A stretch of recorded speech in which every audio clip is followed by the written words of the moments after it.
한국에서는 서열을 정하는 게 아주 중요한 문제가 되죠. 어느 공동체나 어느 모임에서도 누가 제일 큰지, 누가 형이고 동생인지, 누가 언니고 동생인지 이런 거 따지는 게 아주 중요합니다. 그래서 종종 개그의 소재로 사용되기도 합니다. 하지만 족보가 꼬이는 상황이 생겨서 여러 사람 애매해지는 그런 경우도 있죠. 예를 들어서 내 고등학교 선배가 내 군대 후임이라 내 조카의 군대 후임인 거예요. 내 고등학교 선배가 내 조카의 군대 후임이에요. 이해가 되시나요? 아직 이해가 안 되시나요? 내 고등학교 선배가 내 조카의 군대 후임이에요. 누가 제일 큽니까? 조카가 제일 커요. 자, 어떤 것을 중요하게 여기느냐에 따라서 이게 달라지죠. 애매하게 막 물고 물리는 상황이 되어버렸는데 여기에서 자기가 높다, 내가 크다 이렇게 주장하기 시작하면 결국 자기가 뒤통수 맞을 수도 있다는 사실. 그래서 우린 질문을 바꿔야 됩니다. 누가 제일 큰 거야? 이렇게 하기보다는 누가 작으냐 이 질문으로. 그래서 선배이기도 하고 나는 선배이기도 하고 후임이기도 하지만 후임이기를 선택하고 또 나는 삼촌이기도 하고 또 후배이기도 하지만 후배이기를 선택하고 나는 고참이기도 하고 조카이기도 하지만 조카이기를 선택하면 아름다운 모습이 됩니다. 내가 먹겠다고 주장하는 것이 아니고 먹여주려고 하는 거예요. 또 먹여주고 서로 그렇게 하면 거기가 천국이 되는 것이죠. 그런데 내가 높다고 막 주장하기 시작하면 거기가 지옥이 되는 것입니다. 자, 그런데 가만히 보니까 오늘 말씀에도 누가 크냐라고 그 문제로 쟁론하는 모습이 등장합니다. 도대체 무슨 얘기인지 함께 살펴보도록 하죠. 오늘 말씀은 새로운 단락의 시작을 알리고 있는데요. 마가복음의 가운데 토막, 이 예루살렘을 향한 이 여정을 길 위의 이야기로 우리가 세 토막으로 나눠서 볼 수 있다고 했는데 첫 번째 토막이 지난주에 끝난 거예요. 그리고 오늘 두 번째 토막이 시작되는데 이 각 토막들이 이 세 덩어리들이 예수님의 순환 예고를 담고 있습니다. 그래서 예수님의 순환 예고가 8장과 9장과 10장에 각각 나온다라고 말씀을 드렸죠. 예수님께서 고난당하시고 십자가에 못 박히시고 돌아가신 후에 그리고 3일 만에 부활하시는 이야기를 제자들에게 미리 알려주셨었는데 그게 이 여정 속에서 세 번 나옵니다. 첫 번째 순환 예고는 8장 31절에서 있었죠. 8장 31절 함께 읽겠습니다. 인자가 많은 고난을 받고 장로들과 대제사장들과 서기관들에게 버림받아 죽임을 당하고 사흘 만에 살아나야 할 것을 비로소 그들에게 가르치시되. 아멘. 이게 첫 번째 순환 예고였다고 한다면 두 번째 순환 예고는 9장 31절에 나옵니다. 함께 읽겠습니다. 이는 제자들을 가르치시며 또 인자가 사람들의 손에 넘겨져 죽임을 당하고 죽은 지 3일 만에 살아나리라는 것을 말씀하셨기 때문이더라. 아멘. 이 여정 속에 방금 이제 그곳을 떠나서 가시는 길에 이 순환 예고를 또 하신 겁니다. 이렇게 순환 예고는 고난과 죽음과 부활이라는 틀로 이루어져 있죠. 하지만 예수님께서 그렇게 집중하셨는데도 불구하고 제자들에게 이렇게 알려주셨음에도 불구하고 32절 말씀을 보면 제자들은 여전히 깨닫지 못하는 존재라는 것을 알 수 있습니다. 32절 말씀을 함께 읽겠습니다. 그러나 제자들은 깨닫지 못하고 묻기도 두려워하더라. 아멘. 깨닫지도 못하고 묻기도 두려워한다라고 합니다. 근데 왜 묻기를 두려워했던 것일까요?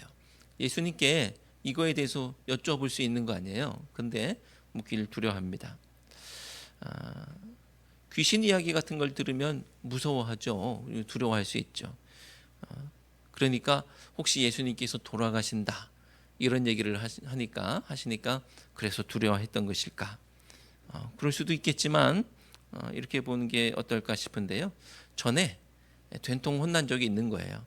이거 뭐 질문을 했다기보다는 그 앞을 가로막았던 이 베드로의 모습이 있지 않습니까? 예수님의 순환 예고 앞에 이 베드로가 그에 대해서 뭐라고 얘기했다가 된통 아주 그냥 엄청나게 혼난 적이 있습니다.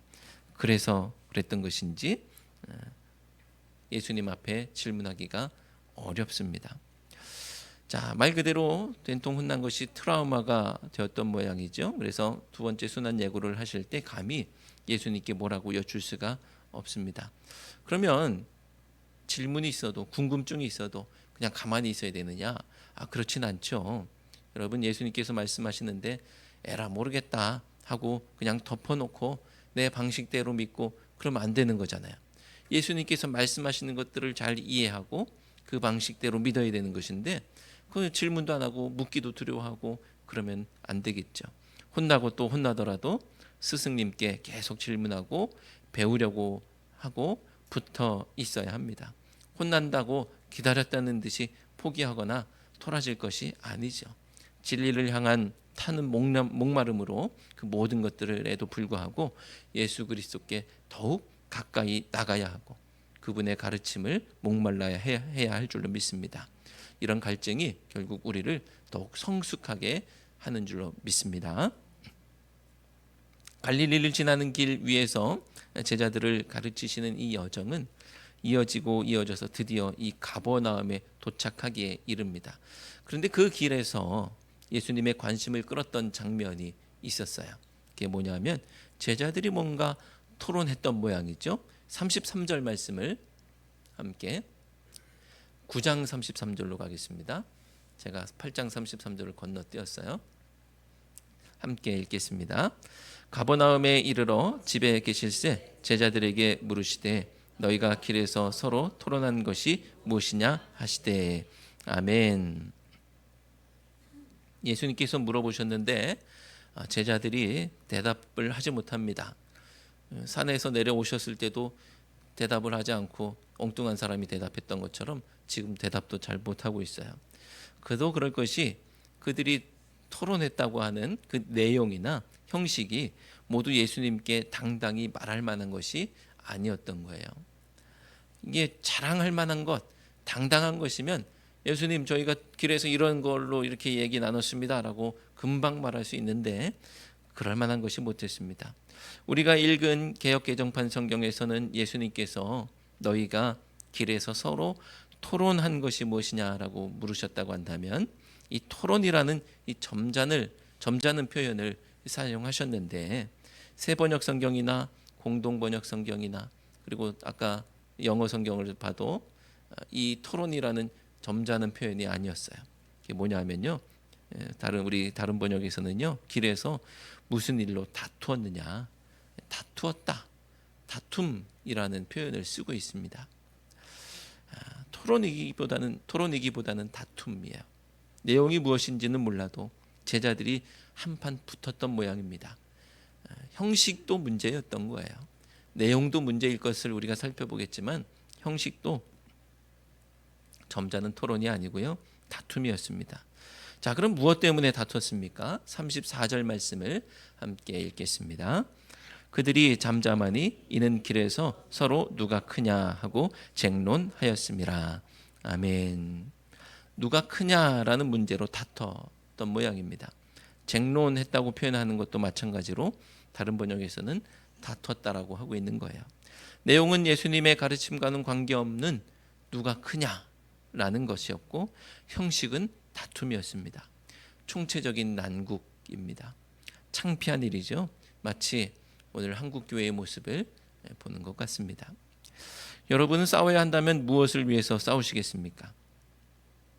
싸우는 것은 그렇게 유쾌한 경험은 아니지만 인생에서 반드시 분연히 일어나서 싸워야 할 때가 있지 않겠어요? 그런 때가 있기는 하죠. 여러분은 무엇을 위해서 일어서시겠습니까? 최소한 내 기득권을 위해서는 아니겠죠. 물론 싸워야 할 때는 싸워야 합니다.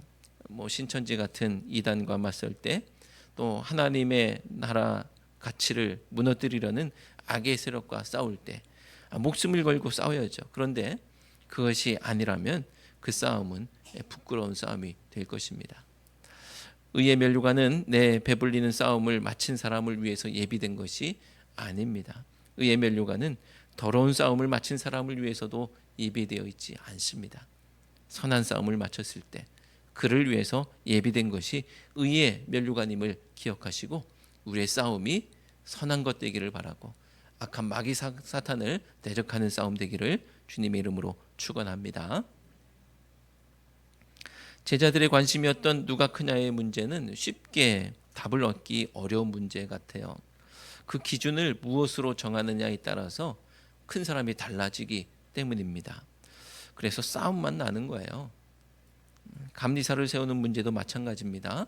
감리교에서는 감리사를 지방회에서 2년마다 한 번씩 세우게 되는데 뭐 감독도 세우게 되고요. 그렇죠. 그런데 누구는 키 순으로 하자고 하고 누구는 잘생긴 순으로 하자고 하고 뭐 이렇게 기준이 다를 거 아니겠습니까? 뭐 연급 순으로 하자, 우리 지방에 온 순서대로 하자, 나이 순으로 하자, 뭐 등등등 여러 기준들이 있을 겁니다. 큰 자가 되고자 하면 절대로 합의되는 부분이 아니기 때문에 싸웁니다. 나는 연급이 안 돼. 그러면 여기 이 지방에 온 전입순으로 하자라고 주장하게 되겠죠. 나는 전입순으로는 안 돼. 하지만 난 연급이 높아. 그럼 연급순으로 하자고 주장하게 되겠죠. 뭐 양보할 수 없는 싸움이 되는 것입니다. 하지만 누군가 그 기준을 명확하게 정해준다고 한다면 싸우지 않을 수도 있을 거예요. 오늘 예수님께서 기준을 정해 주십니다. 예수님께서 누가 큰지 그 기준을 정리해 주시는 이야기를 보게 되는데 이 이야기를 통해서 우리가 그 기준에 부합하고자 노력한다면 우리에게 유익하고 공동체에게도 유익하게 되겠죠. 35절 말씀을 함께 읽겠습니다. 예수께서 앉으사 12 제자를 불러서 이르시되 누구든지 첫째가 되고자 하면 뭇 사람의 끝이 되며 뭇 사람을 섬기는 자가 되어야 하리라 하시고 아멘. 첫째가 되고자 하면 끝이 돼야 하고 섬겨야 한다고 합니다. 예수님께서 제시하시는 기준은 세상과 너무나 다르죠. 세상에서는 겸손했다가는요 업신여김을 받기 십상입니다. 섬겼다가는요 어수룩하다고 하면서 이용해 먹기 딱이죠. 섬김을 당한 것으로 여기고 심지어는 안 섬겨주면 섬김을 당연한 것으로 여기고 안 섬겨주면 또 왜 안 섬기냐고 또 뭐라고 합니다. 그렇기 때문에 세상에서 사람들은 높아지고 또 첫째가 되고 남보다 큰 자가 되기 위해서 다른 사람을 밟고 올라서거나 물불 가리지 않고 재물을 모으고 또 기득권에 아부하기 바쁩니다. 세상의 생리가 이렇기 때문에 세상에서 사람 남기 위해서 몸부림치게 되는 것이죠. 이것이 세상의 복음이고 세상의 가치이고 그에 순응하는 사람들의 모습입니다. 하지만 예수님은 우리도 그래서는 안 된다고 말씀하십니다. 예수님의 제자가 그래서는 안 된다고 하시는 것이죠. 예수님은 예루살렘을 향한 여정에서 제자들의 마땅한 도리에 대해서 가르친다고 말씀을 드렸는데 그것이 바로 이 제자도이죠. 제자도. 첫 번째 순환 예고편에서는 어떤 제자도를 알려주셨어요? 십자가와 부활이라는 제자도를 알려주셨다고 한다면 이제 두 번째 가운데 토막의 두 번째 순환 예고를 통한 그 이후의 이야기들을 통해서 우리에게 알려주시는 제자도는 섬김과 나눔입니다. 그 중에서도 오늘 우리에게 섬김이라는 제자도를 알려주고 계시죠. 세상에서는 크고자 할 때 어떤 방법을 동원합니까? 중상모략을 합니다. 험담을 하며 다른 사람을 깎아내리면 내가 높아진다고 생각하는 거예요.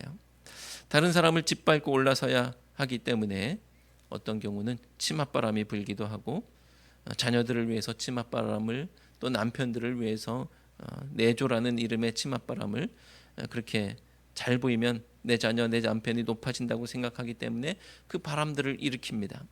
뇌물을 바치기도 하죠. 실제로 그렇게 승승장구한 사람들이 있겠지요. 하지만 이것은 하나님을 신뢰하는 방법이 아닙니다. 세상의 방법이죠. 이런 부정한 방법들은 커다란 폐단을 가지고 있죠. 이렇게 크고자 한다면 사람들은 제품을 잘 만들 필요가 없어요. 일을 성실하게 할 필요가 없어요. 그냥 아부만 잘하면 되고 그냥 뇌물만 바치면 되는 것이기 때문에 맡은 일을 최선을 다해서 잘 하지 않습니다. 엉뚱한 일만 열심히 하게 되어 있는 것이죠. 법을 지킬 필요도 없습니다. 투표할 필요도 없죠. 이렇게 부정한 방법이 세상을 지배할 때 우리는 무기력해지고 힘이 빠집니다. 그리고 정당한 방법으로 살 이유를 상실하게 되는 것이죠. 하지만 이때 예수님은 말씀하십니다. 누구든지 첫째가 되고자 하면 뭇 사람의 끝이 되며 뭇 사람을 섬기는 자가 되어야 하리라. 누가 큰들 누가 첫째인들 그것이 무엇이 중요하겠습니까? 중요한 것은 누가 크든 간에 하나님의 뜻이 이루어지는 것이죠. 내가 크냐 안 크냐 이게 중요한 게 아니고 하나님의 뜻이 이루어지는 것입니다. 비록 12제자 중에서도 꼴찌라고 하더라도 제자의 도리를 잘 감당하고 있다면 그게 중요한 것이죠. 누가 큰지는 내가 따질 것이 아니고 내가 판단할 것이 아닙니다. 내가 걷는 제자의 걸음을 보시고 하나님께서 판단하실 문제입니다. 나는 뚜벅뚜벅 제자의 걸음을 걸어가면 그것으로 족한 것입니다. 나머지는 하나님께 맡기고 크든 작든 그것이 중요하지 않다는 믿음으로 오직 하나님 높임을 받으시기를 바라는 마음으로서는 우리 모두가 되시기를 주님의 이름으로 축원합니다. 예수님은 섬기라고 하신 후에 섬김이란 이런 것이라면서 직접 섬김의 제자도에 대해서 설명을 해주십니다. 36절, 37절 말씀을 함께 읽겠습니다. 어린아이 하나를 데려다가 그들 가운데 세우시고 안으시며 제자들에게 이르시되 누구든지 내 이름으로 이런 어린아이 하나를 영접하면 곧 나를 영접하며 누구든지 나를 영접하면 나를 영접함이 아니요 나를 보내신 이를 영접함이니라. 아멘. 자, 이 말씀을 통해서 우리는 섬김이란 어떤 것인지 이렇게 정의할 수 있을 것 같아요. 첫째는요, 만물 속에서 하나님을 발견하는 것입니다. 예수님은 어린아이 하나를 영접하면 이런 어린아이 하나를 영접하면 곧 나를 영접하는 것이라고 하셨죠. 사물과 인물과 사건에서 하나님을 볼 수 있다면 우리는 내가 크다고 감히 주장할 수가 없는 거예요. 하나님을 대하듯 하나님을 섬기듯 하는 것이 섬김의 가장 소중한 가치인 것이죠. 예수님은 가장 작은 자에게서 가장 크신 분을 보라고 말씀하고 계십니다. 그러므로 만물 속에서 하나님을 발견한다면 어떻게 내가 크다고 할 수 있습니까? 내 앞에 더 크신 분이 계신데 말이죠. 그러니까 우리는 그를 하나님 섬기듯 하는 거예요. 자, 두 번째, 대상과 나를 동일시하는 것입니다. 자, 첫 번째는 만물 속에서 하나님을 발견한다고 했습니다. 이 얘기는 무슨 얘기냐 하면 만물과 어떤 대상과 이 어린아이 어떤 일 어떤 것을 통해서 그것을 하나님과 동일시하는 마음이라고 한다면 이제 대상과 나를 하나님과 이것과 하나님을 동일시했던 것처럼 이제 대상과 나를 동일시하는 거예요. 이것은 예수님께서 친히 하신 방법이죠. 내가 곧 그다라고 말씀하시는 거예요. 예수님은 그가 나야 라고 하시면서 그를 섬긴 것이 곧 나를 섬긴 것과 같아라고 말씀하신 것이거든요. 그러니까 나도 그가 나야 라고 생각하면 되는 거예요. 자, 선교의 개념 중에 정주라는 개념이 있는데 정주라는 것은 거기 가서 사는 겁니다. 그냥 여기 잠깐 있다가 가는 존재가 아니에요. 그리고 내가 이 사람들하고는 전혀 관계가 없는 존재라고 여기는 것도 아니에요. 그냥 나는 거기 사는 그냥 똑같은 사람인 거예요. 나와 현지인을 구분하지 않는 것이 정주라는 선교 개념입니다. 나는 원래 많이 배워서 이런 데 살 사람이 아니지만 너희들을 위해서 살아주는 거야. 이런 생각이 아닌 거예요. 살아주는 것이 아니라 살기 시작할 때, 비로소 선교가 시작된다라는 것입니다. 그들이나 나나 다르지 않다. 대상과 나를 분리하고 구분지을 때 섬김이 안 되는 거고요. 그들과 나나 같다라고 할 때 비로소 진정한 섬김이 된다는 것입니다. 자, 세 번째는 기득권을 포기하는 것이 섬김이라는 것인데요. 우리나라에서 어린이는 불과 몇십 년 전만 해도 그 존재의 이름에 해당하는 단어가 없었죠. 그들을 지칭하는 단어가 없었는데 2000년 전 어린이라는 존재는 사람도 아니었죠. 지금의 개념으로 어린이라는 이 성경 속 개념들을 똑같이 보시면 곤란합니다. 어린이는 전혀 섬김의 대상이 아니에요. 수단이었지 목적이 아니었단 말이죠. 어린이는 그냥 일손, 일만 보태면 되는 존재, 뭐 다른 존재적 수단의 이름으로 수단으로 그들이 존재했던 것입니다.